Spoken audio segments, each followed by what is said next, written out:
Hey guys, what's going on? Welcome to FoodHouse. I'm Nate Lippy. So I am in this amazing, gorgeous little, what did you call it, a cubby? It's a cubby. It is the tiniest little workspace of awesomeness. I'm here with Jack Keith from Dunnottar Forge, and so we wanted to do something really fun. We met on Facebook. I saw some of his knives, and I was like, man, you're amazing. His knives are amazing. Well, he's all right, but his knives are amazing. And so we wanted to get a chance to hang out together, and he actually said, well, why don't we make a $1,000 knife? And I said, okay, how do you do that? So we did, and it's amazing. I didn't know at first either how we were going to do it. But You know if it was going to be good or not? didn't know how it was going to turn out. Well, what do you think of the end product? It speaks for itself. It's amazing. Unbelievable. Anyway, so I just want to get a chance to hang out with you and talk with you. If you haven't seen his stuff, Dunnottar Forge, you can find him on Facebook, and the website is coming soon.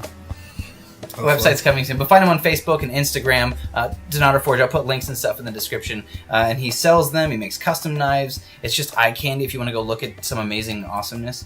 How did you get started? Okay, wait, preface. He hasn't been doing this for very long.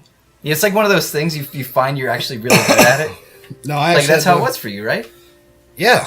I actually, looking back on Facebook, because I had to, it looked like we started the page in October of 2015, and at that point I'd been making knives for probably 4 or 5 months. 4 or 5 months. How many, like obviously you had some trial and error, right? How many knives did you go through before you were like, man, I can actually make a pretty good knife? About 6 pounds of wasted steel. Yeah, about 20 plus knives. I just got wasted, so scrap. 20 knives became scrap before you got to hold one in your hand and said, man, I think I can do this. Yeah, roughly. So, number 21, lucky 21. Lucky 21. I like. So then what happened from there? I mean, was that an amazing knife, or was it just something you were kind of proud of? It was something I was kind of proud of, that I knew I could open up a Facebook page and actually start posting some of the knives that I made. Wasn't great.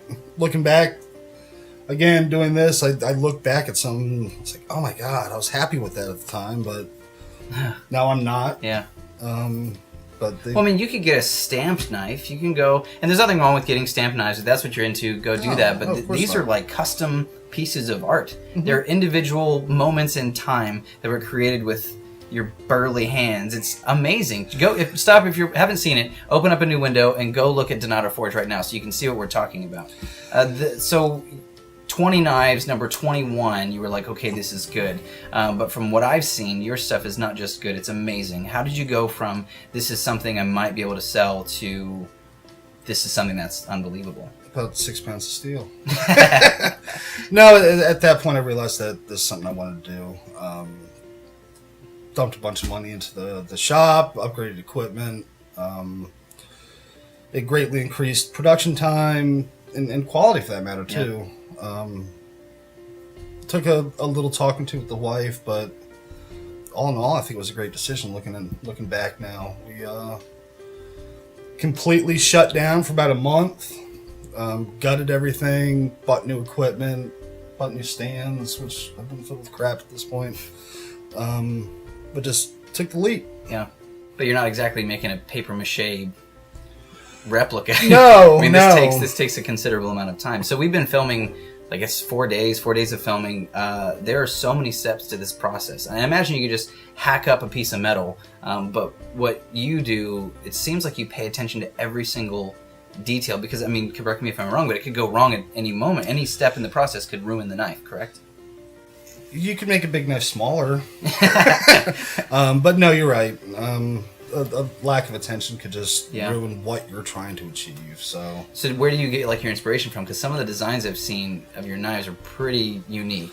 I have two sides. Cutlery, I like making more traditional styles. Some of the other stuff, I just get bored. I sell knives to make cool stuff. But do you ever make a knife that's just so cool, so interesting, where you're like, I guess I'll sell it? Yeah. It burns. It's a little piece of you. You spend 20, 25 hours making a knife, and putting it in the box and taping it up and sending it away. You just kind of hope that the person that's going to get it appreciates what it took to make it. Yeah. When you first started making knives, did you realize what it took to make it? No. No. I had an angle grinder and files. And that took a long time. Wow. So I went and bought a cheap belt sander, a 1x30 at the time. Obviously, we've upgraded, which you'll see. But even that process was painstaking. Now that we've upgraded the equipment, we've obviously we can produce more quicker, but also with a finer level of detail that we just weren't getting before. Mm-hmm. Well, if you guys are in the market for a last-minute Christmas gift, yeah, would you even have time to make one between now and Christmas? Books are still open for possibly a couple more. Yeah? Well, there you go. There's a couple slots available. Dude, thank you so much for hanging out. It's been so nice getting to know you. Originally, this was just going to be a project, but I feel like we've become friends. Yeah, no, you guys have been great. I kind of was a little nervous about having people in the shop because this is normally my alone time, but I plugged my headphones in and plugged away and didn't have any issues. We stayed elusive while filming. Well, again, check out Dunnottar Forge. Jack Heath, an amazing artist. Go check out his stuff. And if you are in the market for a knife for Christmas, better get that order in soon. Otherwise, put in some orders for next year because they are one of a kind, truly amazing chef knives. So, Jack, thank you. I'm Nate Lippy. I'll see you guys in the next episode.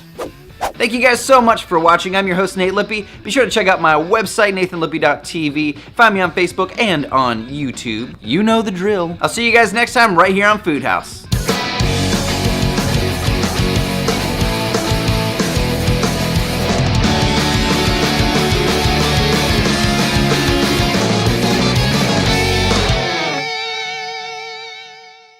But they, This is what we do when we're taking a break from making beautiful knives. We check out. Do you remember the Mindy? Garbage Pail Kids. Wait, how do you know that they still make these? Like, how did you know to go look for them? Did you see them and you're like, yes, no, I'm 10 again. I was buying Shopkin cards and I was like, Garbage Pail Kids.